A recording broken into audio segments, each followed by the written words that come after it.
আসসালামু আলাইকুম প্রিয় দর্শক, আমি অনুষ্ঠানের শুরুতেই জামাত ইসলামকে ধন্যবাদ দিতে চাই। আমি কালকে বলেছিলাম যে গাজী নজরুল ইসলাম, ওনাদের যিনি এমপি সাতক্ষীরা 4-এর, সেই এমপি সাহেবকে নিয়ে জামায়াতে ইসলাম কি করেন, তারা কি পদক্ষেপ নেন, এটাই ছিল আমার দেখার বিষয়। এবং আমি আগেই বলি ভাই, বিশেষ কোনো দলের প্রতি আমার কোনো ভালোবাসাও নাই, বিদ্বেষও নাই। এটা আমি শুরুতে বহুবার বলেছি, আজকেও বলি। কি আওয়ামী লীগ, কি বিএনপি, কি জাতীয় পার্টি, কি জামাতে ইসলাম, কোনো দলের ব্যাপারে আমার কোনো স্থায়ী প্রেম নাই। যারা ভালো কাজ করবে তাদের প্রশংসা করব, যারা খারাপ কাজ করবে তাদের সমালোচনা করব। যেটাকে আমি ভালো মনে করবো সেটাই আমি বলবো, আমারটা যদি পরে কেউ মন্দ প্রমাণ করতে পারে আমি সেটাও মেনে নেব। এই হলো আমার নৈতিক অবস্থান। যাই হোক, মূল আলোচনায় আসি। আমি জামাত ইসলামকে ধন্যবাদ দেব এই কারণে, তারা গাজী নজরুল ইসলাম সাতক্ষীরা 4-এর তাদের যে এমপি, তাকে দল থেকে বহিষ্কার করে দিয়েছেন।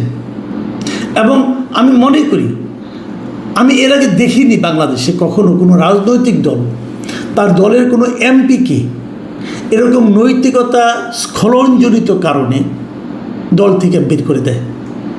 মাথায় রাখবেন, দল থেকে বের করে দেওয়ার অর্থ হচ্ছে ওনার এমপিশিপ এখন চলে যাবে। এখন অনেকে বলেন, অনেকে এমন কথা বলেন যে আমাদের যে 70 অনুচ্ছেদ আছে, সেই 70 অনুচ্ছেদে বলা হয়েছে যে একজন লোকের সংসদ সদস্য পদ কি কি কারণে চলে যেতে পারে। সেখানে বলা আছে দুটো কারণ না তো বলা হয়েছে এখানে। একটা হলো যদি উনি দল থেকে পদত্যাগ করেন, যদি উনি দল ছেড়ে দেন, তাহলে তার এমপিশিপ চলে যাবে, সে আর এমপি থাকবেন না। আর দ্বিতীয়টা হলো দল কোনো বিল আনলো, কোনো প্রস্তাব আনলো জাতীয় সংসদে, তিনি যদি সেখানে দলের বিরুদ্ধে ভোট দেন তাহলে তার সংসদ সদস্য পদ থাকবে না। এই দুটো হলো কারণ, মানে এই দুটো ঘটনা ঘটলেই একমাত্র এমপিগিরি চলে যাবে তার। এটা আমাদের জাতীয় সংসদের 70 অনুচ্ছেদে বলা আছে। এটা নিয়ে নানা বিতর্ক আছে। অনেকেই বলেন এই দুটো অনুচ্ছেদ থাকা ঠিক না, এটা গণতন্ত্রের জন্য ভালো নয়। অনেকেই কিন্তু অনেক কথা বলেন, কিন্তু আমি মনে করি যে এই অনুচ্ছেদটা থাকা ঠিক না, আমি নিজেও মনে করি। কিন্তু এখানে যে দুটো কথা বলা হয়েছে, আমাদের এই গাজী সাহেব, আপনার কী বলে গাজী সাহেব, যিনি আবার বীর মুক্তিযোদ্ধা, উনি তো দল থেকে পদত্যাগ করেননি, উনি তো দলের বিরুদ্ধে কোনো ভোটও দেননি। তাহলে ওনার এমপিত্ব কেন চলে যাবে? আমি আপনাকে উদাহরণটা সব বুঝিয়ে বলছি। দেখুন, এই ধরনের ঘটনা আমাদের দেশে কিন্তু ঘটেছিল একবার। আপনাদের কতটুকু মনে আছে আমি জানি না। 1996 সালে, 96 সালের নির্বাচনে দুজন লোক বিএনপি থেকে নির্বাচিত হয়েছিল। একজন হল রাজশাহী থেকে ডক্টর আলাউদ্দিন, আরেকজন লোক হলেন সিরাজগঞ্জ থেকে মিস্টার হাসিবুর রহমান স্বপন। এই দুজন লোক 1996-এ বিএনপি থেকে নমিনেশন পেয়ে ইলেক্টেড হয়েছিলেন। 1996-এর সেই নির্বাচনে আওয়ামী লীগ ক্ষমতায় গিয়েছিল। তো ক্ষমতায় যাওয়ার পর এই দুইজন বিএনপির লোক, এরা বিএনপি থাকা সত্ত্বেও আওয়ামী লীগের সঙ্গে যোগাযোগ করে এবং আওয়ামী লীগ তাদেরকে মন্ত্রী বানায়। একজনকে মন্ত্রী বানায়, একজনকে প্রতিমন্ত্রী বানায়। প্রতিমন্ত্রী না উপমন্ত্রী আমার ঠিক খেয়াল নাই, মন্ত্রী বানায়। স্বপন সাহেবকে সম্ভবত প্রতিমন্ত্রী বানিয়েছিল। এখন প্রশ্ন হলো, ওনারা তো বিএনপি থেকে নির্বাচিত, তাহলে ওনারা কিভাবে আওয়ামী লীগ সরকারের মন্ত্রী হতে পারলেন? দল তখন প্রথম বলা হয়েছিল যে আওয়ামী লীগ একটা ঐক্যমত্যের সরকার করেছে, সেই ঐক্যমত্যের সরকারে তারা যোগ দিয়েছে, এটা বলা হয়েছিল।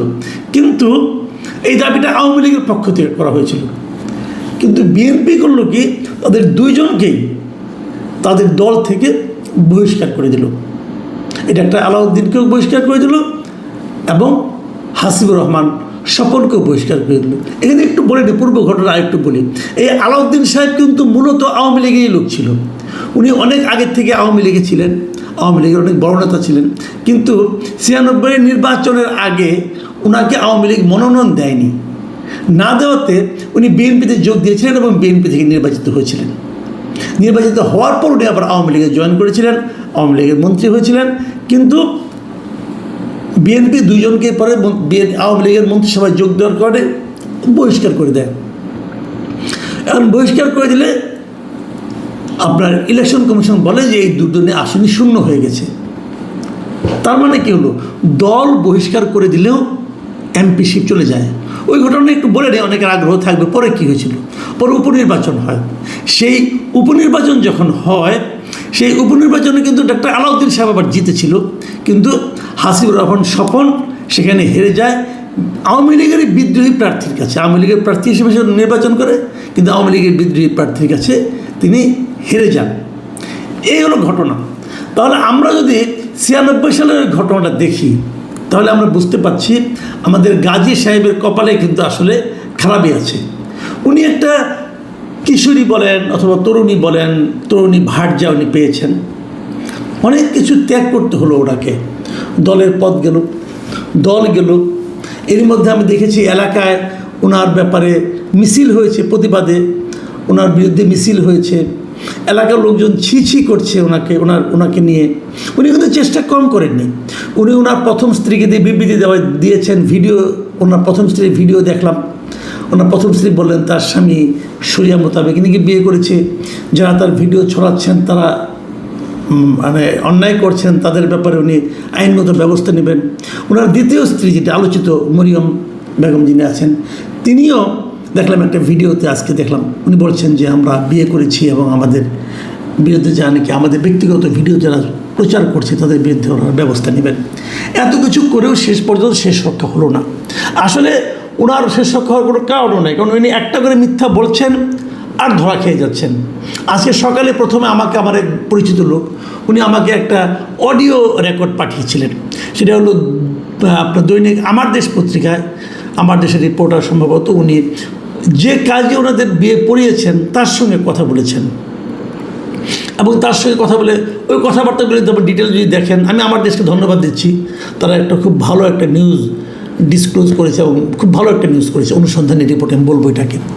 তো এই রিপোর্টে যারা দেখবেন তারা বুঝবেন যে আসলে গাজী সাহেব একের পর এক একটা মিথ্যারই একটা সমস্যা। আপনি যদি মিথ্যা বলেন না, একটা মিথ্যাকে এস্টাবলিশ করার জন্য আরেকটা মিথ্যা বলতে হয়, তখন সিরিজ অফ মিথ্যা আপনাকে এমন অবস্থায় ফেলে দেয় যে তখন আর কোনো মান সম্মান রক্ষা করার কোনো সুযোগ থাকে না। আমাদের গাজী সাহেব, উনি আবার বীর মুক্তিযোদ্ধাও, কিন্তু ওনার অবস্থা এমনই হয়েছে।